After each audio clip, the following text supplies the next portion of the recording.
మహారాష్ట్ర ముఖ్యమంత్రి ఫడ్నవీస్ గారిని 17 ఫిబ్రవరి 2015 రోజు తమ్మిడిహట్టి దగ్గర బ్యారేజ్ కట్టడానికి అనుమతి ఇవ్వండి అని అనేక రకాలుగా కేసీఆర్ గారు మహారాష్ట్ర ప్రభుత్వాన్ని మహారాష్ట్ర ముఖ్యమంత్రి గారికి విజ్ఞప్తులు చేశారు. అయినా వారు ససేమిరా అన్నారు.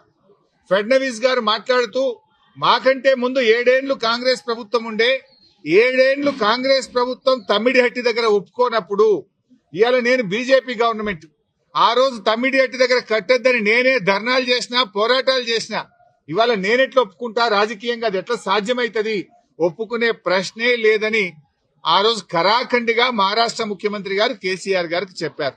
7 ఏళ్లు మహారాష్ట్రలో కాంగ్రెస్, ఢిల్లీలో కాంగ్రెస్, మన దగ్గర కాంగ్రెస్, 3 చోట్ల కాంగ్రెస్ ప్రభుత్వం ఉన్నా తమ్మిడిహట్టి దగ్గర బ్యారేజీలకు ఒప్పించడంలో, అగ్రిమెంట్ చేయడంలో, పనులు చేయడంలో ఆనాటి కాంగ్రెస్ ప్రభుత్వం పూర్తిగా ఫెయిల్ అయింది. నాటి కాంగ్రెస్ ప్రభుత్వంలో ఉత్తమ్ కుమార్ రెడ్డి, కోమటిరెడ్డి వెంకటరెడ్డి, శ్రీధర్ బాబు వీళ్లే తెలంగాణ ప్రాంతం నుంచి మంత్రులుగా ఉన్నారు.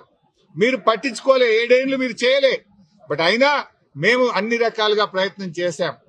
ఇంత మధ్యలోనే ఈ సమయంలోనే సెంట్రల్ వాటర్ కమిషన్ తమ్మిడిహట్టి దగ్గర నీళ్లు లేవు అని 2 లేఖలు రాసింది. 2 లేఖల్లో స్పష్టంగా అక్కడ నీటి లభ్యత తక్కువ ఉంది, మీరు ప్రత్యామ్నాయం చూసుకోండి అని మనకు కేంద్ర సిడబ్ల్యూసి మనకు చెప్పడం జరిగింది.